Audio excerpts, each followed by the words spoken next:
Viral. Uang 10.000 di tangan istri yang bijaksana. Jadi apa?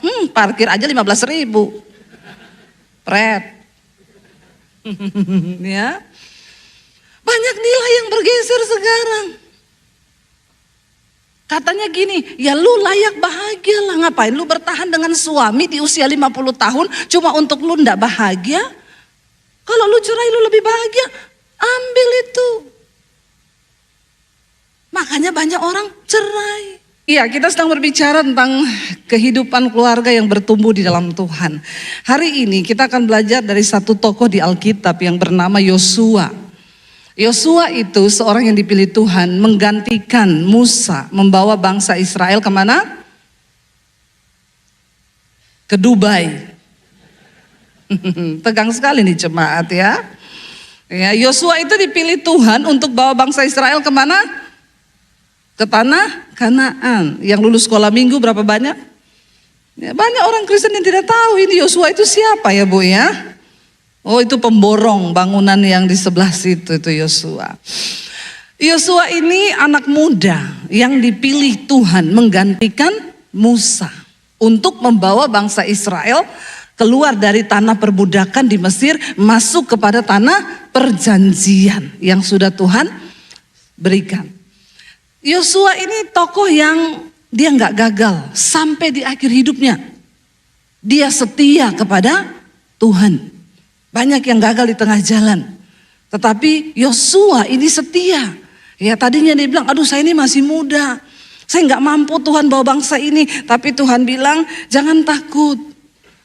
Asal tiap hari engkau memperkatakan kitab Taurat ini, merenungkannya siang dan malam, dan bertindaklah hati-hati sesuai dengan semua yang tertulis di dalamnya, maka perjalananmu akan berhasil dan beruntung. Itu yang Tuhan katakan. Jangan takut.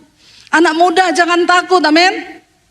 Menghadapi hari depan yang lebih semakin tidak menentu, jangan takut. Kita tiru Yosua. Renungkan firman Tuhan siang dan malam, perkatakan dan bertindak sesuai firman itu, maka perjalananmu di dunia ini akan berhasil dan itu bukan cuma untuk Yosua, tapi buat saya dan saudara semua, amin. Lalu saudara, Tuhan pilih Yosua, dia dimampukan memasuki tanah Kanaan. Sampai di akhir hidupnya, Yosua terbukti setia. Dan hari ini kita akan baca Yosua pasal 24. Yosua pasal 24 adalah pidato Yosua yang terakhir kepada bangsa Israel.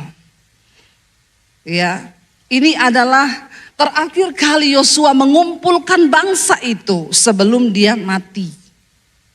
Dia menyelesaikan tugasnya dengan baik di hadapan Tuhan. Kita baca di sana pembaruan perjanjian di Sikem. Yosua memberitahukan kunci agar keluarga-keluarga itu diberkati oleh Tuhan. Ayat yang pertama kita akan baca secara bergantian, agak panjang, saudara 2 saya 1 ya. Pembaruan perjanjian di Sikem. Kemudian Yosua mengumpulkan semua suku orang Israel di Sikem. Ini setelah mereka sudah memasuki tanah Kanaan ya. Dipanggilnya para tua-tua orang Israel, para kepalanya, para hakimnya dan para pengatur pasukannya. Lalu mereka berdiri di hadapan Allah. Ayat 2 baca, berkatalah.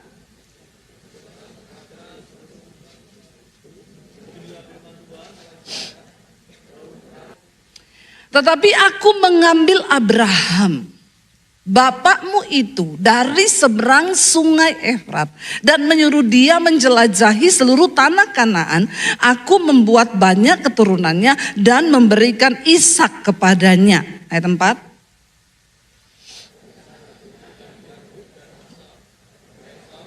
Lalu aku mengutus Musa serta Harun dan menulahi Mesir seperti yang kulakukan di tengah-tengah mereka. Kemudian aku membawa kamu keluar. Ayat 6.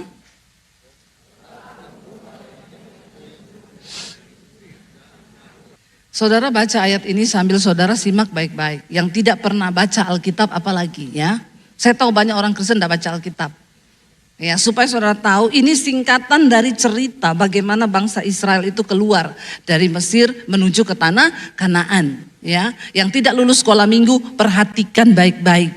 Saudara sudah buang waktu datang ke gereja. Jangan kau baca Alkitab tapi otakmu lagi di restoran. Hello? Ya, jangan kau baca Alkitab tapi otakmu lagi di mall. Bertobat karena Tuhan melihat hati. Jangan lewatkan saudara untuk engkau mengerti firman Tuhan. Karena firman ini sedikit saja dicuri oleh iblis, kau gak ngerti. Banyak orang Kristen ini duduk di gereja kelihatannya gini-gini. Saya tahu ini, tapi pulang ditanya khotbahnya apa? Gak ngerti. Terus ngapain lu ke gereja? Ngapain kau buang waktu 2 jam datang ke sini? Kenapa kau buang-buang uang datang ke gereja? Kalau engkau tidak menghormati Tuhan. Amin. Kalau kau tidak menghormati firman-Nya, amin. Ayo kita perhatikan firman Tuhan, bukan perhatikan saya loh. Tapi setiap firman kalau engkau tangkap itu akan mendatangkan berkat dan keuntungan bagi hidupmu, amin. Ayo kita ngerti ya, jangan dulu lihat Instagram, jangan dulu colek kanan kiri nih yang muda-muda ya. Hormati firman Tuhan ya, karena ini saya juga diberkati dengan firman ini. Waktu saya belajar saya juga dapat berkat. Ya, jadi saya lebih dulu diberkati, baru saya bagikan ini kepada saudara. Ya, lalu ayat yang ke-7 sekarang ya. Iya benar ayat yang ke-7 sekarang.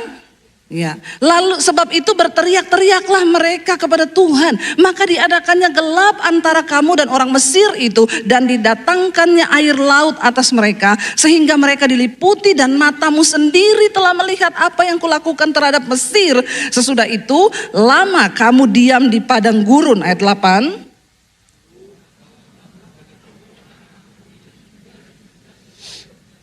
Sehingga kamu menduduki negerinya, sedang mereka kupunahkan di depan kamu.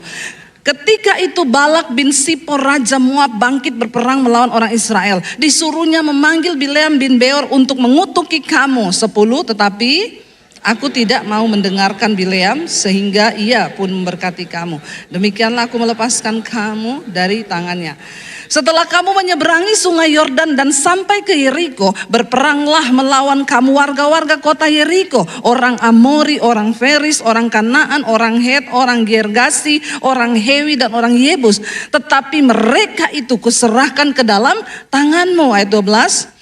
Kemudian aku melepaskan tabuhan mendahului kamu, dan binatang-binatang ini menghalau mereka dari depanmu seperti kedua raja orang Amori itu. Sesungguhnya bukan oleh pedangmu dan bukan pula oleh panahmu. Demikianlah aku berikan kepadamu negeri yang kamu peroleh tanpa bersusah-susah, dan kota-kota yang tidak kamu dirikan, tetapi kamulah yang diam di dalamnya. Juga kebun-kebun anggur dan kebun-kebun zaitun yang tidak kamu tanami, kamulah yang makan hasilnya. 14. Oleh sebab itu takutlah akan Tuhan dan beribadahlah kepadanya dengan tulus, ikhlas dan setia. Jauhkanlah Allah yang telah nenek moyangmu telah beribadah di seberang sungai Efrat dan di Mesir, dan beribadahlah kepada Tuhan. Ayat 15 kita baca bersama yuk. Tetapi jika kamu anggap tidak baik untuk beribadah kepada Tuhan, pilihlah pada hari ini kepada siapa kamu akan beribadah. Allah yang kepadanya nenek moyangmu beribadah di seberang sungai Efrat, atau Allah orang Amori yang negerinya kamu diami ini. Tetapi aku dan seisi rumahku, kami akan beribadah kepada Tuhan. Sampai di situ saja. Ini adalah pesan terakhir Yosua sebelum dia mati. Ketika bangsa itu berhasil melewati banyak rintangan dan pergumulan untuk mencapai janji Tuhan masuk ke negeri Kanaan. Saudara, bukan kebetulan Alkitab itu gak ada yang kebetulan. Kalau saudara baca di judul perikopnya dikatakan di sana pembaruan perjanjian di mana? Sikem. Kenapa Tuhan itu memilih Sikem? Itu bukan secara kebetulan.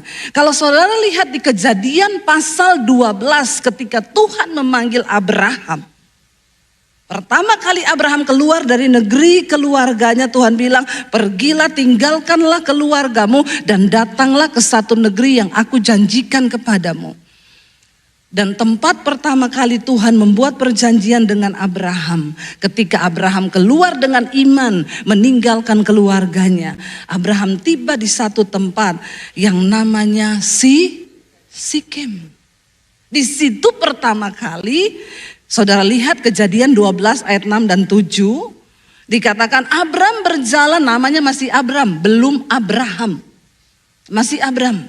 Abram berjalan melalui negeri sampai ke suatu tempat dekat Sikem, yakni pohon tarbantin di More. Waktu itu orang Kanaan diam di negeri itu. Ketika itu Tuhan menampakkan diri kepada Abram dan berfirman, aku akan memberikan negeri ini kepada keturunanmu. Maka didirikannya di situ mezbah bagi Tuhan yang telah menampakkan diri kepadanya.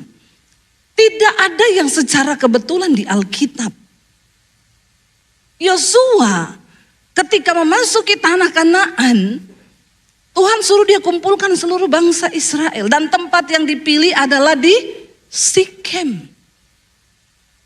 Karena memang janji Tuhan itu dimulai sejak Abraham dipanggil. Karena Abraham disebut bapak orang percaya, bapak orang beriman.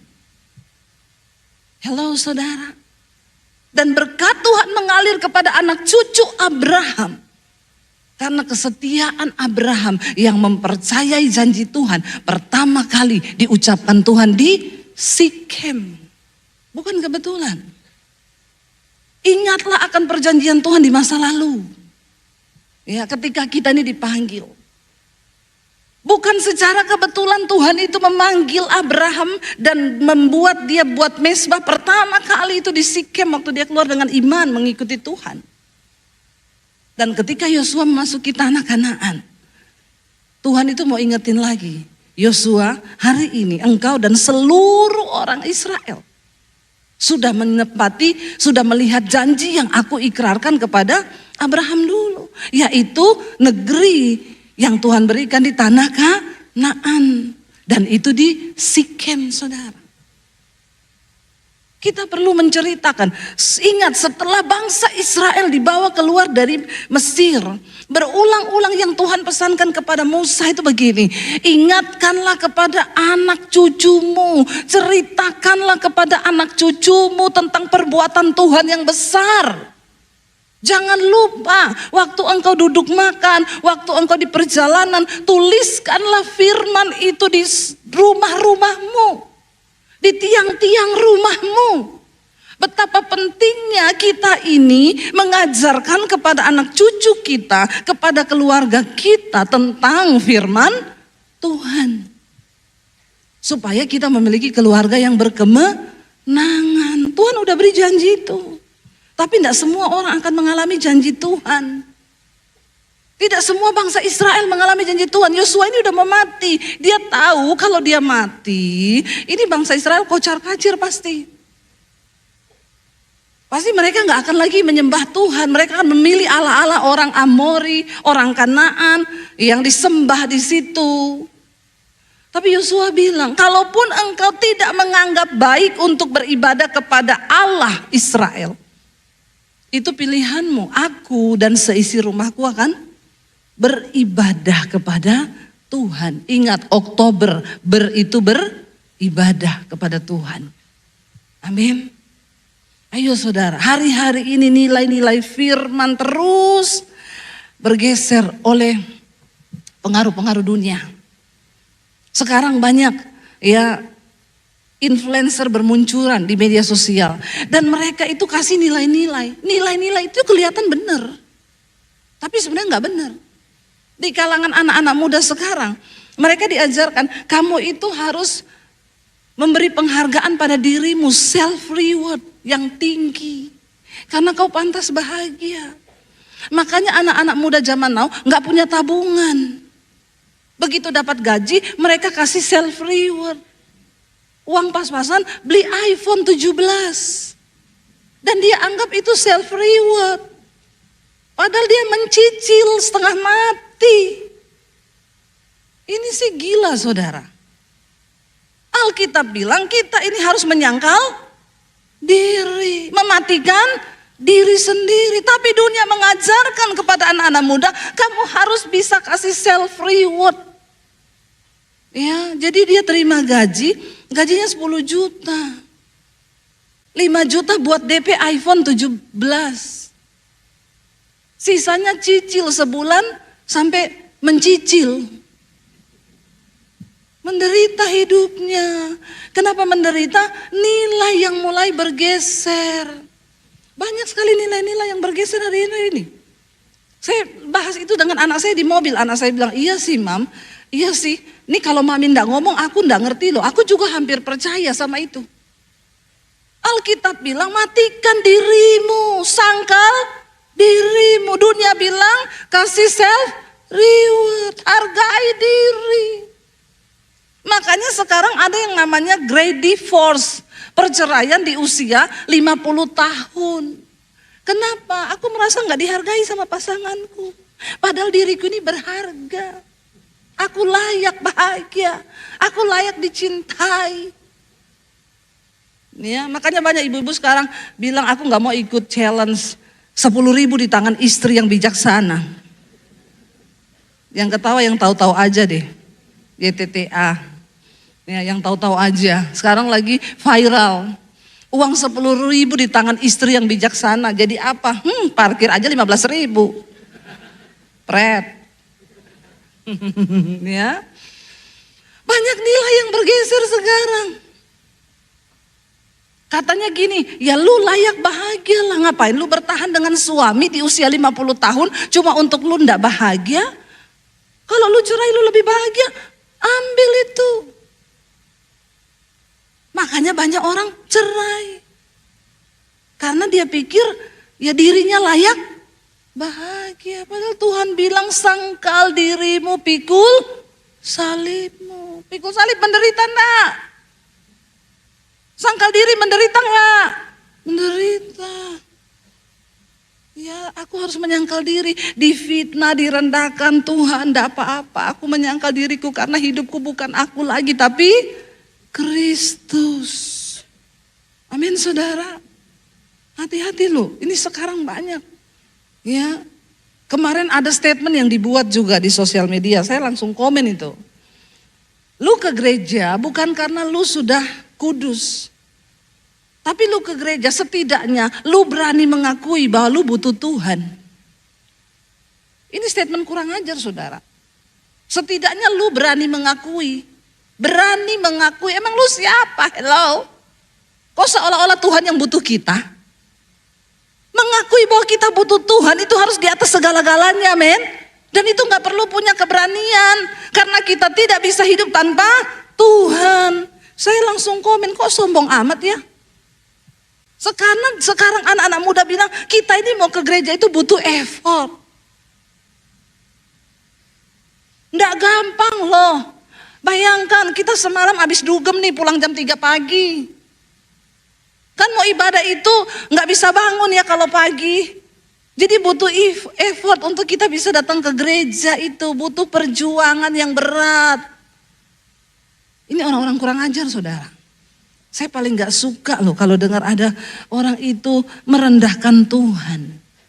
Dia pikir dia siapa? Kamu pikir kamu Tuhan yang butuh kamu? Hello? Jangan terlalu merasa Tuhan yang butuh kau. Kita nih loh yang gak bisa hidup tanpa Tuhan, amin. Bahkan nafas ini pun kita cuma dipinjemin sama Tuhan toh. Kok dengan sombong kita bisa butuh keberanian untuk mengakui Tuhan? Ya ampun, ya kasihan orang-orang kayak begini. Yosua berkata terserah, kalau kamu anggap tidak baik untuk beribadah kepada Allah, silakan, itu pilihanmu. Tapi aku dan seisi rumahku, kami akan tetap memilih untuk beribadah, mencintai Tuhan dan menganggap Tuhan segala-galanya di hidup kami. Amin saudara. Yes, itu harus ada dalam hati dan iman kita. Tuhan itu segala-galanya. Saya selalu ngomong ke anak-anak saya, mami cuma minta kamu hidup hormati Tuhan. Dimanapun kamu berada, hormati Tuhan. Kamu tidak buat dosa, bukan karena kamu takut mami. Tapi kalau kamu menghormati Tuhan, kau gak perlu dinasihati orang tua. Kamu melakukan hidupmu itu karena engkau takut akan Tuhan. Karena Alkitab bilang, Tuhan bilang, siapa menghormati aku, akan ku hormati lo, kata Tuhan. Ada ayatnya, siapa menghormati aku, akan ku hormati. Saudara bayangkan kalau kita dihormati Tuhan, wow enggak? Bukan cuma wow, wow, wow, wow. Coba bilang, wow, wow, wow. Kita dihormati pejabat aja seneng toh. Apalagi dihormati Tuhan. Ya, luar biasa. Mari kita melakukan semuanya untuk Tuhan, mengejar Tuhan. Hari-hari ini nilai banyak bergeser. Ketika orang di dunia luar sana mulai berkata di atas 50 tahun terjadi grey divorce, perceraian yang udah rambut-rambut putih. Ini kayak saya ini udah banyak greynya ini saudara. Ya, lalu mereka memilih bercerai karena aku layak bahagia katanya. Di tengah gempuran yang seperti itu, kita juga hamba-hamba Tuhan harus mewarnai media itu dengan firman yang benar. Saya kemarin ditelepon satu orang bapak, Shalom Bu Debi, Ibu bisa memberkati pernikahan? Oh iya bisa Pak ya, karena kami juga ada di bawah under gereja. Ini Bapak siapa ya? Saya mau menikah lagi Bu, karena saya sudah 10 tahun bercerai. Aduh kalau mau menikah lagi kayaknya ya saya perlu tahu nih Bapak kenapa dulu bercerai begini, kayaknya agak berat ya Pak ya. Jadi gini Bu, saya ini mau menikah lagi sama istri saya. Oh, kami bercerai 10 tahun. Tapi sejak saya menemukan khotbah-khotbah Ibu, saya mendengarkan firman yang Ibu sampaikan. Saya itu sampai berpikir, seandainya dari dulu saya mendengar khotbah Ibu, mungkin saya tidak cerai.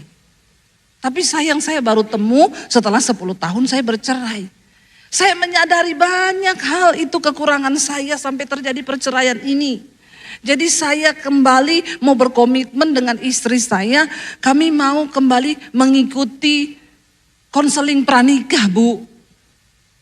Anaknya udah 13 tahun saudara. Mereka bercerai sejak anaknya umur 3 tahun. Dan saya bersuka cita saudara. Di tengah gempuran dunia yang berkata kita layak bahagia. Cerai aja kalau di atas 50 tahun pengen bahagia cerai. Masih ada orang yang mau menghormati Tuhan, melakukan firman dan mau dipulihkan oleh Tuhan. Dan itu adalah orang-orang yang mengambil komitmen untuk beribadah kepada Tuhan. Saya bilang oh kalau itu dengan senang hati Pak, oke. Ya, dengan senang hati, sorga bersorak-sorai melihat orang yang sudah hancur 10 tahun.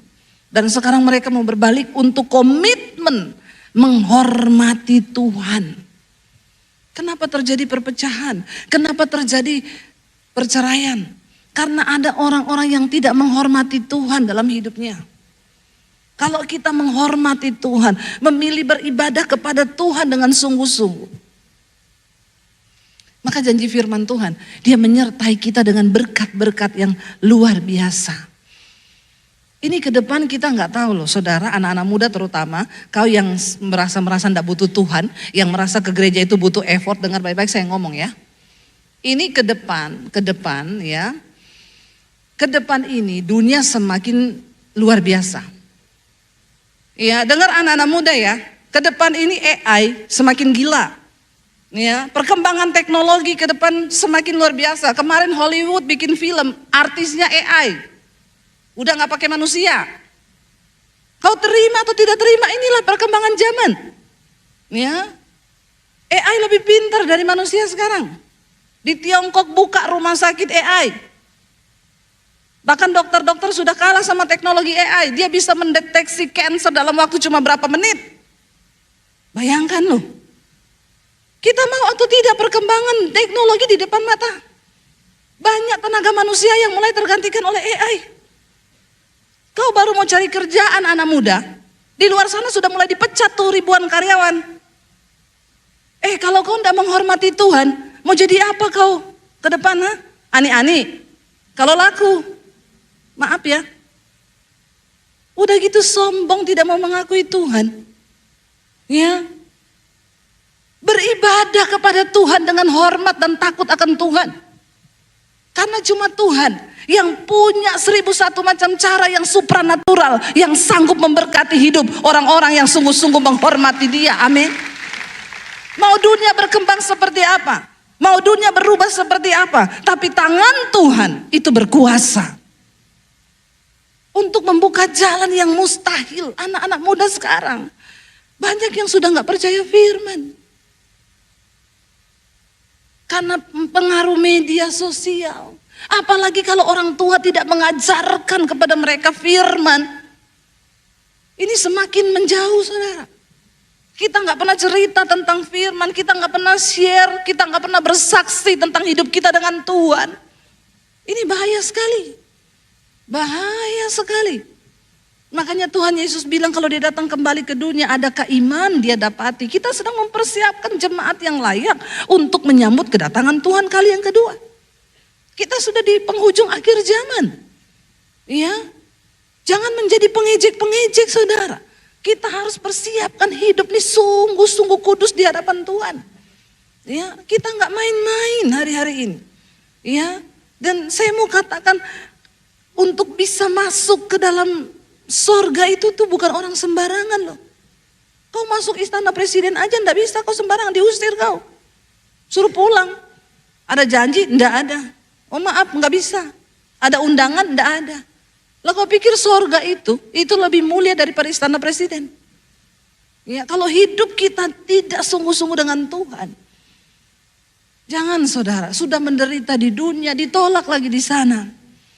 Jangan sampai kita ini tertipu dengan keadaan dunia hari-hari ini. Mari kita sungguh-sungguh berpegang pada firman Tuhan. Ya, makanya Yosua itu mengumpulkan bangsa itu, dan Yosua 24 ini terakhir, yaitu Yosua memberikan nasihat kepada bangsa Israel. Mari engkau beribadah kepada Tuhan, hormati Tuhan. Kalau kita sungguh-sungguh beribadah kepada Tuhan, apa yang akan Tuhan perbuat dalam hidup kita? Buka Mazmur 37 ayat 25 sampai 29. Ini pengalamannya Raja Daud. Orang yang hidupnya sungguh-sungguh dekat dengan Tuhan. Mazmur 37 ayat 25. Di masa tua Daud pun, Daud menuliskan tentang ini. Mazmur 37 ayat 25 sampai 29. Kita baca sama-sama. Ya, Mazmur 37 ayat 25 sampai 29. 1, 2, 3. Dahulu aku muda, sekarang telah menjadi tua. Tetapi tidak pernah kulihat orang benar ditinggalkan atau anak cucunya meminta-minta roti. Tiap hari ia menaruh belas kasihan dan memberi pinjaman, dan anak cucunya menjadi berkat. Ini Daud yang tulis. Dulu aku muda, sekarang aku sudah tua. Berarti dari muda sampai tua. Saudara sama Daud lebih pengalaman siapa? Daud. Lebih dekat Tuhannya kita apa Daud? Daud. Karena kisah hidupnya dicatat dalam Alkitab.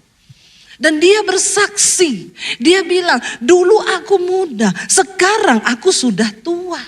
Satu hal yang aku mau katakan, kata Daud. Tidak pernah aku melihat orang benar itu ditinggalkan oleh Tuhan. Tidak pernah aku melihat anak cucunya itu pinjam-pinjam uang. Minta-minta roti sama orang. Amin. Kita pengen anak cucu kita itu tidak hutang kanan kiri. Ya, kita pengen lihat anak cucu kita nggak minta-minta roti, saudara. Ayo kita hormati Tuhan. Bahkan mereka menjadi berkat.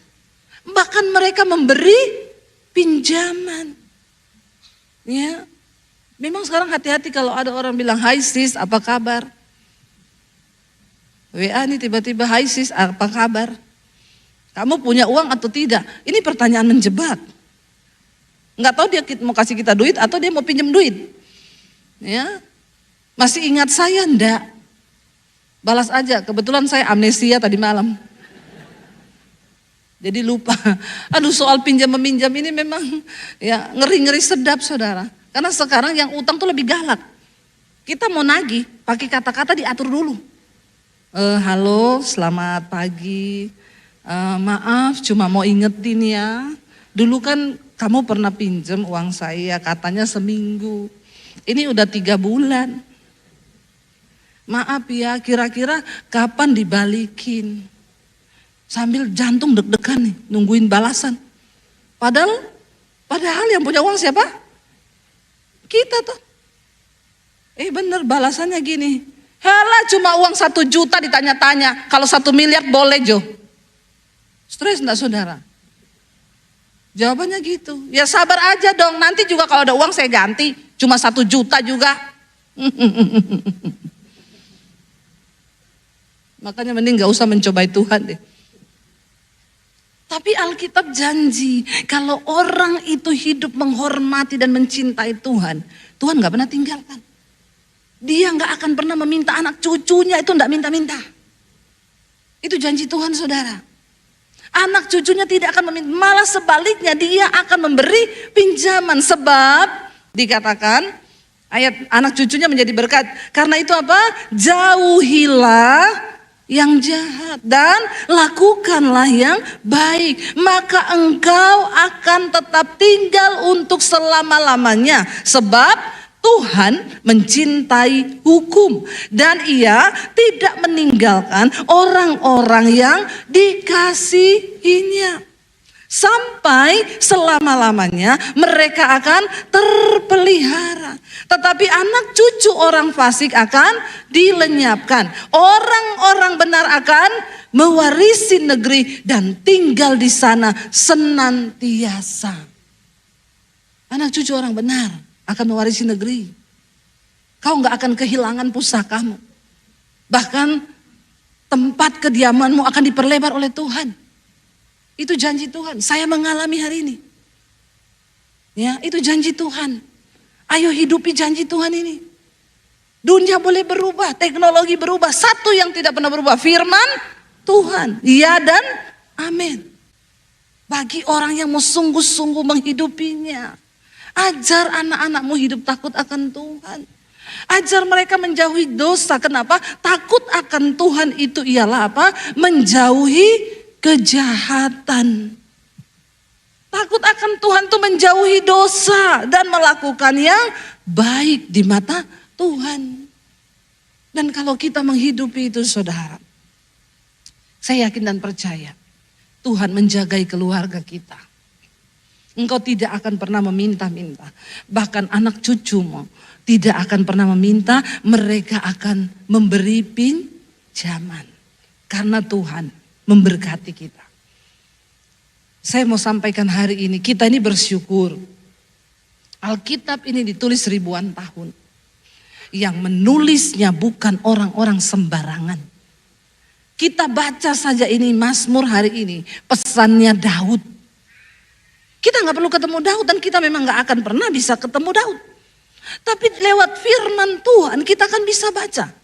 Ini firman, ini hikmat yang begitu luar biasa. Firman ini bobotnya, nilainya melebihi apapun di dunia ini.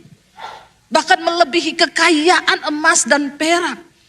Dan coba kalau saudara baca ayat ini, saudara diberkati gak? Diberkati kan?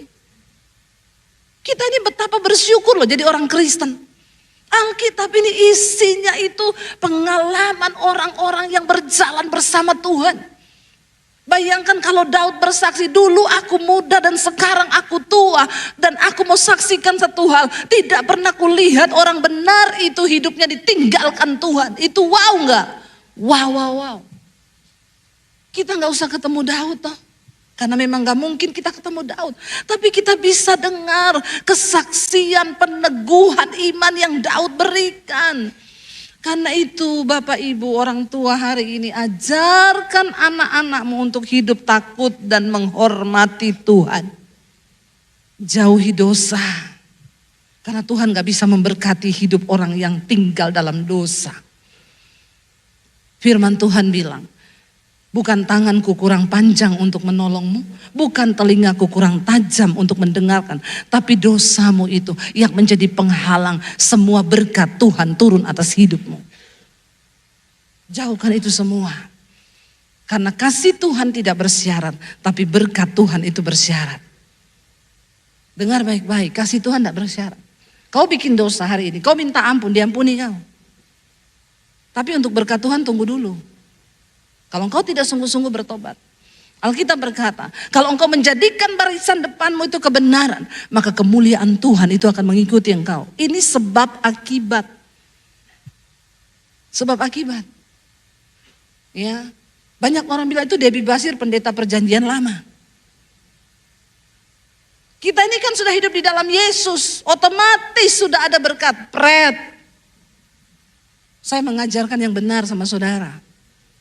Supaya engkau tidak tertipu dengan doktrin-doktrin hari-hari ini yang menyesatkan. Oh, kita sudah ditebus di kayu salib. Jadi mau hidup kita kayak apapun, udah jaminan masuk surga. Siapa bilang?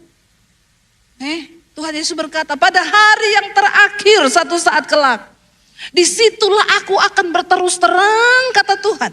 Aku akan berterus terang kepada Tuhan. Tuhan bilang, karena orang-orang datang banyak ngaku-ngaku, Tuhan aku melakukan mujizat demi namamu.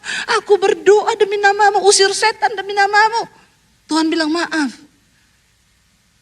Aku tidak mengenal engkau pembuat dosa, pembuat kejahatan. Namamu tidak tercatat dalam kitab kehidupan. Dan Tuhan bilang, disitulah aku baru akan berterus terang. Jangan sampai waktu Tuhan berterus terang, semuanya sudah terlambat. Karena kita ngikuti doktrin yang salah. Oh, darah Yesus sudah basuh dosaku masa lalu, dosaku sekarang, dosaku yang akan datang. Murah sekali itu darah Yesus bagimu. Jangan kau mempermainkan. Kita memang masih bikin dosa, tapi dosa yang tidak disengaja. Bukan dosa yang disengaja. Ya, jadi ani-ani itu dosa yang disengaja enggak? Sengaja tiap hari melacurkan diri cuma untuk dapat duit. Sengaja. Homo. Sengaja enggak? Sengaja. Kau tahu itu dosa. Ya, Tuhan enggak pernah ciptakan Adam dan Joni. Ya. Atau Sarah dan Elizabeth. Enggak. Tuhan ciptakan Adam dan Hawa. Lain dari itu dari setan. Dari setan. Jadi ayo, ada anak sekolah misi masuk di tempat saya. Ya, 2 mantan homo, 1 mantan lesbi. Mereka bersaksi. Lesbi itu bilang, saya bertobat gara-gara dengar khotbah ibu di YouTube. Saya dulu lesbi, Bu. Tapi siapa bilang lesbi gak bisa sembuh? Tuhan sanggup menyembuhkan orang-orang yang mau datang kembali berharap dan hidup menghormati Tuhan. Dan lesbi zaman sekarang gak kayak saya, potongan rambut pendek gitu ya. Kalau kayak saya ini kan orang langsung bilang, itu ya perkasa banget itu. Tapi saya ini normal loh, saya punya suami loh. Tanya sama suami saya ini normal. Ya, kalau sama dia, ya saya sering manja-manja. Ya, ada sisi kewanitaan saya walaupun saya sangar-sangar begini di mimbar. Tapi saya normal. Ya. Lesbi zaman sekarang bukan model-model begini lagi. Ya, rambut panjang, feminim saudara. Saya pernah layani, Bu. Saya mau konseling sama ibu, saya 7 tahun Bu selingkuh. Suami saya nggak tahu. Selingkuhan saya bawa ke rumah tidur bersama. Hah? Kok bisa suami ibu nggak tahu? Iya, karena selingkuhan saya namanya Diana. Ih, ngeri saudara. Ngeri. Ya dia bilang ini teman saya nginep di kamar tidur. Ternyata mereka punya hubungan. Ya, dan dua-duanya itu bukan yang model-model kayak saya begini. Rambutnya kriwil-kriwil.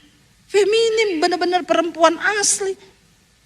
Tapi ternyata jiwanya sakit. Saya bilang, ibu sudah begini dari sananya? Enggak. Saya tadinya normal. Saya nikah dengan suami. Suami saya ini kasar, pelit lagi. Hati-hati bapak-bapak yang pelit. Bertobat kau ya.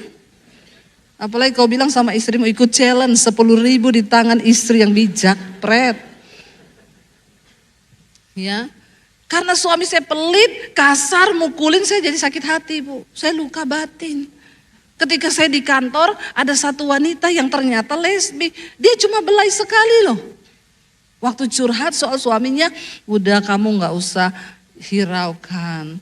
Banyak kok yang sayang sama kamu. Dan setan itu bekerja luar biasa. Ya, tapi puji Tuhan dia dengerin khotbah saya. Dan dia telepon, Bu, saya mau ketemu ibu. Saya bilang sama suami, kau harus ikut. Ya, Jangan tidak ikut ya. Jadi saya ngobrol berdua, suami saya ngopi di situ, kami berdua di sini. Ya, takut juga saya. Bahaya saudara. Ya, jadi hari-hari ini setan itu, waduh ngeri saudara. Nah kita harus berpegang kepada firman Tuhan. Makanya Daud berkata, pegang ini. Orang-orang yang hidup benar akan mewarisi negeri. Anak cucunya tidak akan ditinggalkan oleh Tuhan.